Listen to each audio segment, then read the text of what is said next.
নাগেশ্বরীতে ইয়াবা বিক্রির সময় যুবক আটক, সতর্ক করে পরিবারের কাছে হস্তান্তর। কুড়িগ্রামের নাগেশ্বরী পৌরসভার ৫ নং ওয়ার্ডের ঠুটাপাইকর গ্রামে ইয়াবা বিক্রির সময় এক যুবককে হাতে নাতে আটক করেছেন স্থানীয় যুবকেরা। পরে এলাকাবাসীর উপস্থিতিতে ভবিষ্যতে মাদক ব্যবসা না করার শর্তে তাকে পরিবারের কাছে হস্তান্তর করা হয়। মঙ্গলবার বিকেলের দিকেই ঠুটাপাইকর গ্রামে এই ঘটনা ঘটে। আটক যুবকের নাম রায়হান। তিনি ওই গ্রামের ইমদাদুল হক ও হাসিনা দম্পতির তৃতীয় ছেলে। স্থানীয় সূত্রে জানা যায়, দীর্ঘদিন ধরে রায়হানের বিরুদ্ধে এলাকায় মাদক বিক্রির অভিযোগ ছিল। অভিযোগ রয়েছে, তিনি নিজ বাড়িতে মাদক মজুত করে রাখতেন এবং সুযোগ পেলেই বিভিন্ন স্থানে বিক্রি করতেন। শুধু তাই নয়, মাঝে মাঝে তিনি গ্রামের বিভিন্ন সড়ক ও অলিগলিতে ঘুরে ফেরিয়েও ইয়াবা বিক্রি করতেন বলে স্থানীয়দের অভিযোগ।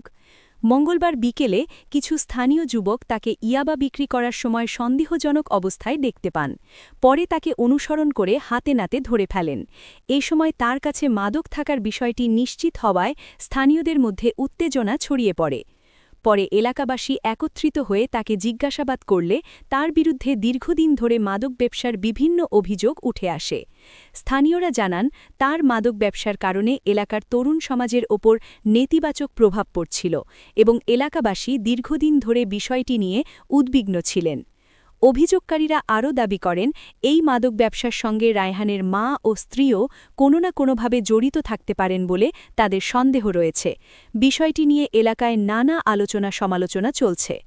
পরবর্তীতে এলাকাবাসীর সিদ্ধান্ত অনুযায়ী ভবিষ্যতে আর মাদক ব্যবসা না করার এমন কঠোর শর্তে রায়হানকে তার পরিবারের কাছে হস্তান্তর করা হয়। একই সঙ্গে তাকে সতর্ক করে দেওয়া হয় যে ভবিষ্যতে আবারও মাদক ব্যবসার সঙ্গে জড়িত থাকার প্রমাণ পাওয়া গেলে তার বিরুদ্ধে কঠোর ব্যবস্থা নেওয়া হবে।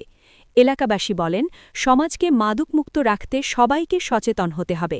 তারা প্রশাসনের দৃষ্টি আকর্ষণ করে এলাকায় মাদকের বিরুদ্ধে আরও কঠোর